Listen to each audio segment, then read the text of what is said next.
Beberapa hari ini, di saat waktu luang, saya mencari hiburan dengan melihat video tentang peradaban manusia. Di antaranya, sejarah bangsa Mongol, beberapa dinasti kekhalifahan, perang dunia, sampai perang stateless saat ini. Sejarah peradaban manusia banyak diisi peperangan yang dipicu berbagai hal, mulai nafsu menguasai daerah, nafsu memperebutkan suatu hal, sampai agama. Pada setiap peperangan akan menghasilkan kemenangan versus kekalahan, penindas versus tertindas, hidup versus mati, hak versus batil. Semua itu terkumpul pada kondisi peperangan.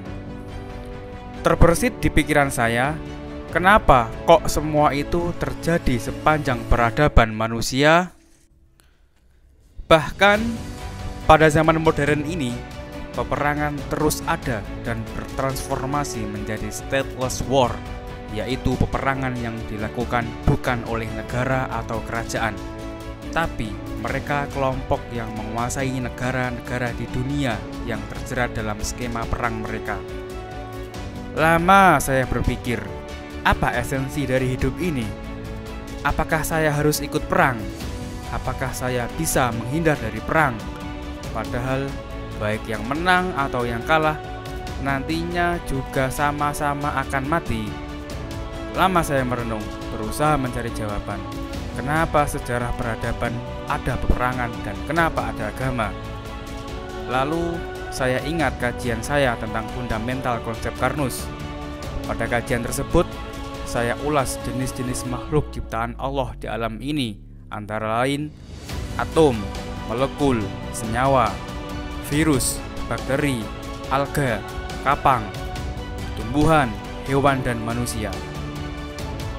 Tubuh manusia adalah organisasi sekian triliun sel yang diperintah oleh organ otak dalam melakukan kehidupan sehari-hari.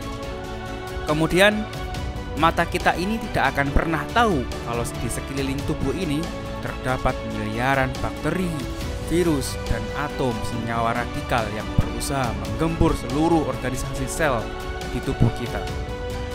Ternyata, dalam tubuh ini sudah disematkan oleh Allah Subhanahu wa Ta'ala suatu sistem imun yang mengenali makhluk-makhluk kecil kasat mata tubuh manusia. Sel-sel imun tubuh kita ini setiap detik siaga dan berperang melawan berbagai agresor kecil berupa bakteri, virus, bahkan zat radikal yang masuk ke tubuh ini. Bagi virus dan bakteri, mereka ingin masuk ke tubuh kita untuk berkembang biak dan menguasai seluruh sumber daya tubuh ini sampai kita mati. Bagi zat radikal, mereka ingin masuk menyerang tubuh ini untuk mendapatkan elektron dari senyawa penyusun sel tubuh kita, sehingga zat radikal tersebut menuju keseimbangan elektron pada orbitalnya. Tapi bagi tubuh kita akan terjadi berbagai gangguan metabolis dan gangguan DNA sampai tubuh ini mati. Belum lagi gangguan pengkhianat dalam organisasi sel tubuh manusia. Para pengkhianat ini biasanya dalam bentuk zat radikal yang dihasilkan oleh pembakaran tidak sempurna di mitokondria, sehingga sistem imun tubuh ini harus siap siaga dan tidak boleh menyerah. Belum lagi ketidaktahuan pemilik tubuh ini yang memasukkan zat radikal baik dalam makanan, obat-obatan, kosmetik, lifestyle maupun dari lingkungan tempat dia hidup sehari-hari. Ketidaktahuan tersebut akan menambah peperangan sistem imun untuk melindungi warga selnya dari kematian. Dan yang terakhir adalah kejahatan sebagian manusia yang menggunakan bakteri dan virus sebagai senjata menguasai manusia di dunia ini. Berkaca dari kejadian yang dialami oleh sel-sel tubuh manusia di atas, maka sejatinya dalam tubuh manusia sudah terjadi peperangan. Peperangan tersebut mau tidak mau harus dihadapi oleh seluruh sel tubuh ini. Dia tidak bisa menghindar, lari pun dia tak bisa. Hanya dua konsekuensi, yaitu menang atau kalah, hidup atau mati. Kalau seluruh sel-sel penyusun tubuh manusia ini sudah berperang, maka kondisi peperangan ini akan dialami oleh setiap manusia sejak dalam kandungan. Sifat keinginan perang, menguasai atau bahkan menindas sudah ada dalam tubuh manusia ini. Oleh karena itu, kita diciptakan sebagai makhluk yang berakal, sehingga Allah memberi aturan hidup dalam bentuk agama untuk meredam perang dan hidup saling mengasihi serta tidak zolim ke semua makhluk di alam ini. Saat ini kita dihadapkan perang dengan virus. Mau tidak mau, suka tidak suka, kita harus berperang. Perang menghadapi virus dibutuhkan pemahaman dua hal, yaitu pemahaman tentang virus dan pemahaman persenjataan tubuh ini.